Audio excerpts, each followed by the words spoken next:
We're back here on our program, The Platform, and today we are talking about a proposed consumer protection plan. And we say proposed because it is in draft form, and members of the public are being asked to access it. So we are here for this program. We are introducing this proposed plan to the Bahamian public. Godfrey, you have a question? No, because I have many questions for me. You go ahead. You go ahead. You know, you talked about. I asked you earlier on if I have a complaint about BPL now, whether or not you would be able to entertain it. So, with respect to any consumer issues as of now, before the plan is approved, you're not able to do very much. No, if you have consumer issues that and your concerns are not being met by BPL, you can reach out to us at our consumer hotline. Mavis could probably give the number for that. I don't know it off my head. It's on there, and we will then seek to, as she say, to intercede on your behalf. You know, with BPL. And the difficulty that we have is in the, for example, we would have gone through this exercise with the telecommunication sector. We have a set of standards, for example, that tells us if you call into any of the telecommunication station suppliers and you request a service, you request installation of telephone, but they have, by the regulations, a certain period of time within which they are to ensure that you have that service. If not, there's recourse. If you are billed incorrectly, there's a procedure that is in place These to deal with that. Are going to be in this plan for BPL. These are the kinds of things we are seeking to have in place for the electricity sector. Okay, good. There are a number of Bahamians who are concerned about the quality of electricity. Yes. Okay? That too is being addressed. The quality of electricity in this country for many years has not been desirable. Quite frankly, the BEC back then, it's BPL now, they have really been serving a poison kind of electricity where the power fluctuates. And there have been surges, and they have burnt up a whole lot of equipment over the years. Okay? These matters are going to be in your consumer protection plan. The consumer protection plan. And when they burn up my equipment, Mr. Cambridge, I would be able to come to URCA, right? Well, you first, as in our complaints handling procedure document, you will have to go first to URCA, to the supplier, and only in the instance where they don't satisfy your complaint, they don't resolve it to your satisfaction, or they don't respond, they don't acknowledge, then you come to us. But I don't come to you first. Because if there's an infringement of the broadcast rules and you have a listener who has a complaint against JCN, they don't come to, they go to URCA. They are, no, but the regulations state even there that they come to the provider first. So if somebody is listening to your station and they find something that is offensive to them or they have some grievance again, they are to come to you first. Okay. And then they come to us. And if I say to them, well, you know, I'm not checking for you, they go to URCA. And so when I have a problem with my electricity in the future, based on your consumer plan, I go to BPL first. Go to BPL first. And if they do not satisfy me, then you come to then URCA. I go to Mr. Cambridge, right? You come to us. Actually, my department. And Mrs. Colley, this business of compensation is a hit and miss thing. You know, you go to the BEC, and the onus of proof is on you. Well, the consumer protection plan is designed to take the hit and miss perception out of the whole thing. And that's why we're encouraging people to go and have a look at the plan, and especially persons who have had issues with the way their problems were addressed in the past, and try and walk through your issue with the plan as it exists. And if you see any deficiencies, there are a number of ways for you to communicate back to us during the consultation period that, you know, I had an issue with this particular organization and it doesn't seem as though the plan addresses that issue. And then we will look at that, and the second revision of the the plan, we will seek to address that in the plan. That is the kind of feedback that we're looking for. But the plan actually has stated all of the standards as it pertains to service quality.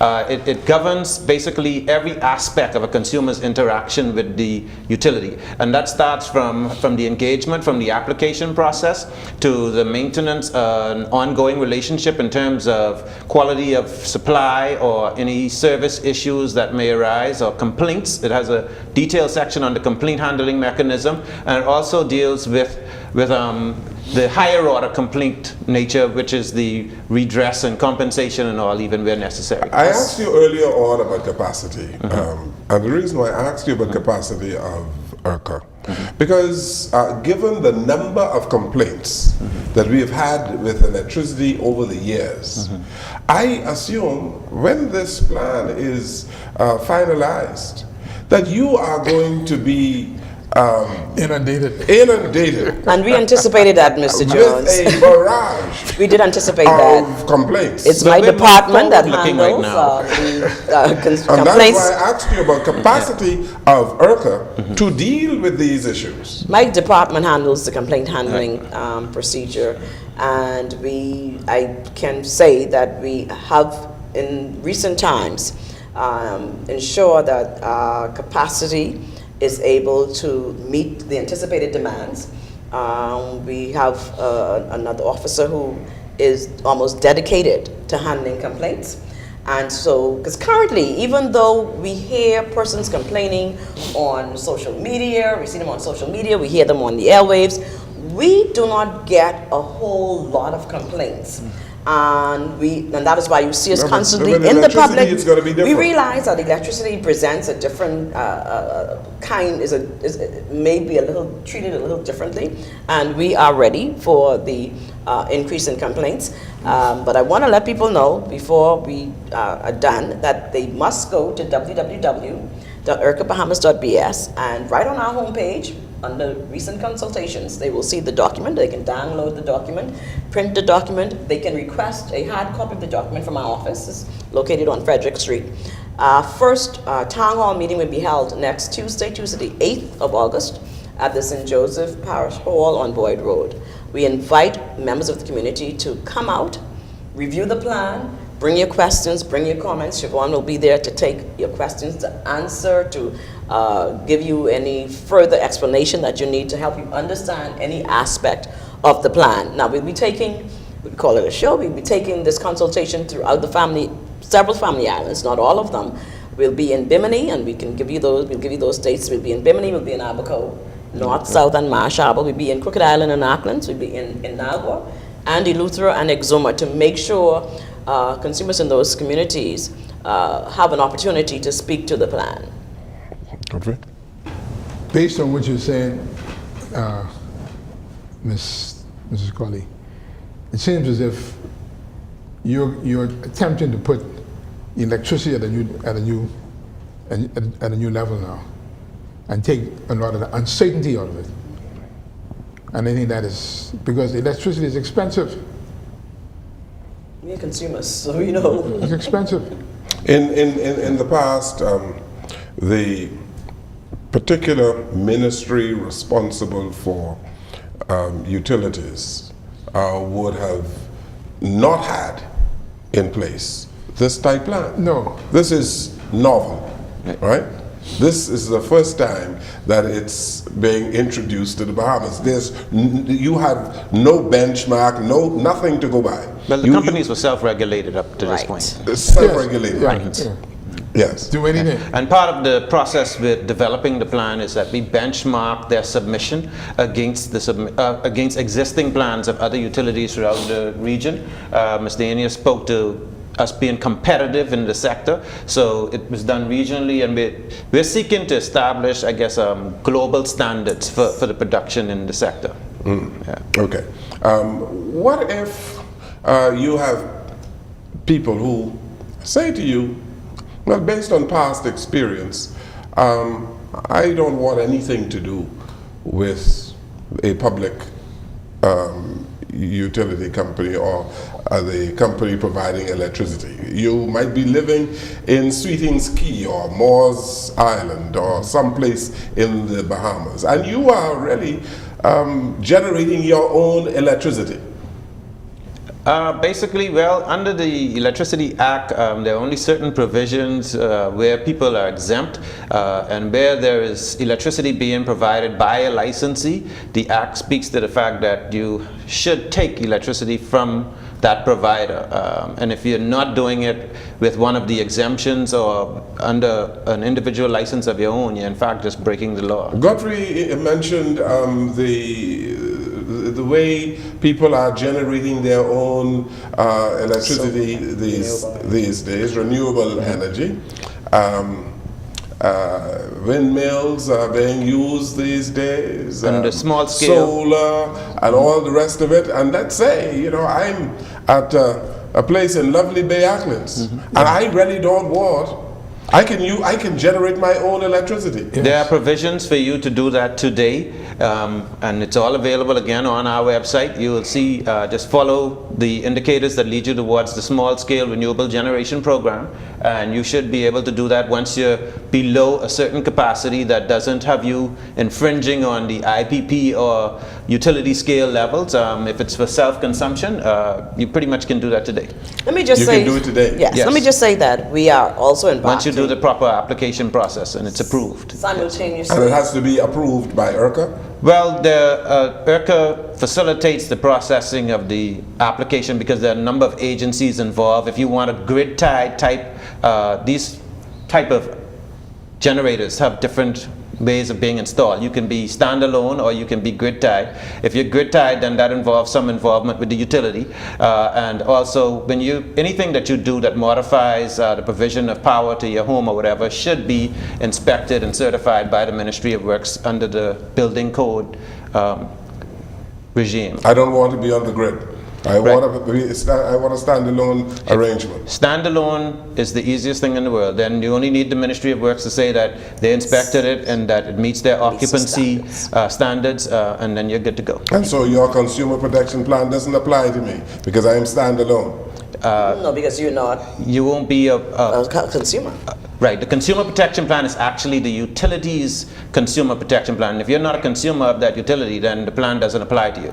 The plan, basically, each public electricity supplier will put forward a consumer protection plan, which basically is their promise or their commitment to say these are the standards that we agree that we will be able to meet in our relationship with the consumers, and that has things like on service delivery times, service quality bands on frequency and voltage, Installation of service, and initial also service. yes. And so this consumer Metering protection accuracy. plan is a BPL consumer protection This plan. is BPL's consumer protection plan. And you yes. have vetted it. We have vetted it. Okay. And we have, part of the consultation document is our assessment of their plan. And in that assessment, we also put some questions to the consumers as to whether they feel the plan has gone far enough to meet the requirements in accordance with the, I think it's section 40, and also whether or not they feel that URCA's assessment of it is valid. But do you have to approve it by law? Yes. By law. By law, at the end of the day, after the consultation period, we will make a final determination,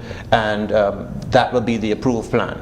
And then that plan will be revised periodically to take into account changes in technology and the conditions, as Mr. Aeneas would have pointed out. You know, fuel costs and all these things are variable, and the mode of generating is switching now from fossil to other creative and new emerging technologies. Okay. Yeah. Ladies and gentlemen, timetables. This electricity situation is a 50 or 60-year-old problem. Right. All right? When is the government, through the URCA, going to say by 2030, we want 50% of the homes in the Bahamas to have solar, right? And by 2050, we want to eliminate the use of fossil fuel. Where are the timetables? We cannot continue going on, right? As we are, allowing the supplier to determine what source of generation should be used, rather than in the public interest, some determination should be made. Where is natural gas in this equation? All right? You see, we got to modernize our thinking and our public policy. I will say this, the government has a policy document out right now that exists. It's called the National Energy Plan. I think it was last revised in 2013, and it speaks to 30% solar integration by the year 2030. Yeah, but anybody know this? Mavis? No, but see, if you're going to do these things, ladies and gentlemen, you need policies, right? You need incentives. Is the energy plan on our website? Right? Policy, and the public needs to know it. You just can't put it in a book and hide it. Well, that is a document that was produced by the government. Right. You have to understand. Right? No, we are an independent regulator, and you have to. You're an independent regulator. You are accountable to the government. Yes. We are an independent regulator, and as with the regulation of the electronic communications sector, which is done under the, I guess, the umbrella, the auspices of the government's policy for the sector. The government makes the policy, URCA carries it out through its regulation. Same thing with the national energy policy. The government sets that policy. URCA, through its regulation, attempts to accomplish the goals are set out working in tandem with suppliers. Well, two things I'd like to add there. One, that document is available on our website. And two, we understand that a lot of things that you said are hidden or people don't know about, and that's part of the reason we're here today. We're ramping up our public education campaign, and at the town hall meetings, we won't just be speaking to the document, but we will be trying to familiarize people with the functions of URCA and the fact that we're here to serve and to facilitate the relationship between all stakeholders, and be that the government, the utility, as well as the consumer. Mm-hmm. Yeah. Mrs. Corley and Mr. Cambridge, BPL, they would purchase fuel from a particular supplier, right? There was a proposal some time ago by a particular government, a particular minister, to access fuel from a particular source. As a consumer, if I am unhappy with the source from where BPL is accessing fuel, do I have a right to protest where BPL is accessing fuel so that my electricity cost can be reduced? As a consumer, you can protest, but but what is URCA's role there? URCA's role right now, as Mavis would have said, is that a lot of the rate fixing stuff is set for 5 years, but in the rate setting function of a regulator will review the cost of all inputs and also assess the output or the tariff going out. So it's to basically to ensure the least costs of, and marry that with best quality. And so you have a lot of things go into when you're assessing what is the proper sourcing of materials, of raw materials, and even the conversion of those raw materials into power. So, you know, if you have all the money in the world, I like to tell people, you can get a Cadillac system, but sometimes you have to marry your means and with your needs, and then do what is best interest of all the stakeholders. Okay, good, very good. We take a final break here and we'll come right back.